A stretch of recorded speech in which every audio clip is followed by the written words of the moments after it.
लोकसभा चुनाव सिर पर है। किसी भी दिन चुनाव आयोग इसकी घोषणा कर सकता है। राजनीतिक दल भले ही चुनावी जंग के लिए अपने को तैयार होने का दावा कर रहे हो, पर वास्तविकता यही है कि अधिकतर दलों में उम्मीदवारी तय नहीं हो पाई है। एनडीए के भीतर सीटों के बंटवारे का फॉर्मूला नहीं बन पाया है। दोनों ही दलों में सीट बचाने और खाता खुलने को लेकर जद्दोजहद है। एनडीए में शामिल उपेंद्र कुशवाहा, जीतन राम मांझी को लोकसभा की चौखट तक पहुंचने की चुनौती है। वहीं लोजपा के दोनों धड़ों में हाजीपुर के साथ ही अधिक से अधिक सीटें झटक लेने की होड़ मची है। महागठबंधन में कांग्रेस को अपनी इकलौती किशनगंज की सीट बचाने के लिए जमीन आसमान एक करना पड़ रहा है। वहीं राजद, भाकपा माले और सीपीआई तथा सीपीएम को इस बार के चुनाव में लोकसभा पहुंचने की उम्मीद दिख रही है। दूसरी ओर एनडीए में भी सीटों का बंटवारा और उम्मीदवारों के नाम की घोषणा नहीं हो पाई है। एनडीए के भीतर भाजपा अपनी जीती हुई सभी 17 सीटों पर दावेदारी जताते हुए 3-3 संभावित उम्मीदवारों के नाम की सूची राष्ट्रीय नेताओं को सौंप दी है। वहीं जदयू के भीतर अपनी सिटिंग सीटों को लेकर आंतरिक सहमति बन चुकी है। जदयू अपनी सिटिंग सीटों पर समझौता नहीं होने की बात कह रहा है। मसला जीतन राम मांझी की हम, उपेंद्र कुशवाहा, रालोजद और लोजपा के दोनों धड़ों के बीच फंसता नजर आ रहा है।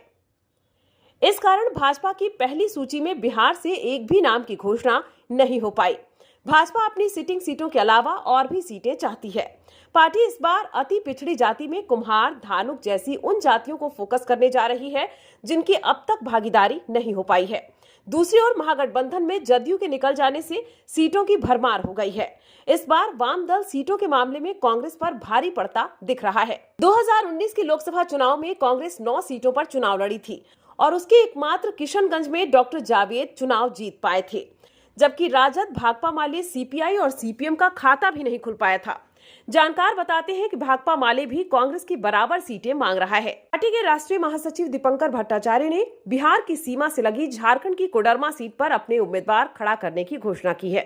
माकपा 4, भाकपा माले 9 और भाकपा 9 सीटों पर चुनाव लड़ने को तैयार है। भाकपा माले, भाकपा और माकपा की माने तो राज्य की 40 सीटों में अकेले वाम दलों ने 22 पर दावा ठोका है। जमीनी ताकत देखी जाए तो विधानसभा में भाकपा माले के 12 विधायक हैं, भाकपा के 2 और माकपा के 2 विधायक हैं।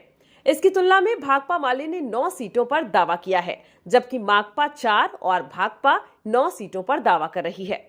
वहीं तीनों दलों ने अपनी अपनी पसंद की सीटों का लिस्ट महागठबंधन को सौंप दिया है। उम्मीद की जा रही है कि 10 मार्च के बाद किसी भी दिन इंडिया गठबंधन एक साथ सीटों का ऐलान कर देगा।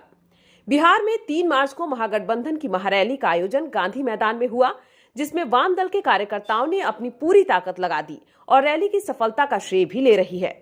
वहीं वाम दल का मानना है कि महागठबंधन से जदयू बाहर हो गया है और कांग्रेस का जितना जनाधार बिहार में है, उसके मुकाबले में वाम दल काफी ताकतवर है। इस कारण सीटों का बंटवारा सम्मानजनक किया जाए और उन्हें अधिक से अधिक सीट मिले। वहीं 2019 में भाकपा माले का राजद के साथ समझौता था, उसे आरा की सीट दी गई थी, जबकि सिवान, जहानाबाद, काराकाट पर उन्होंने खुद अपने बूते पर चुनाव मैदान में उम्मीदवार उतारा था। वहीं माकपा उजियारपुर की सीट पर चुनाव लड़ी थी। भाकपा ने बेगूसराय की सीट पर कन्हैया कुमार को उम्मीदवार बनाया था। इसके अलावा पूर्वी चंपारण की सीट पर भी उसके उम्मीदवार थे। माकपा ने उजियारपुर, खगड़िया, समस्तीपुर, महाराजगंज सीट पर चुनाव लड़ने का प्रस्ताव दिया है। भाकपा बांका, बेगूसराय, भागलपुर, पश्चिम चंपारण, पूर्वी चंपारण, बक्सर, नालंदा, पटना साहिब और मुंगेर सीट की मांग की है। भाकपा माले सिवान, आरा, काराकाट, जहानाबाद, पाटलिपुत्र, कटिहार, वाल्मीकि नगर, बक्सर और समस्तीपुर सीटों पर चुनाव लड़ने की तैयारी में जुटी है।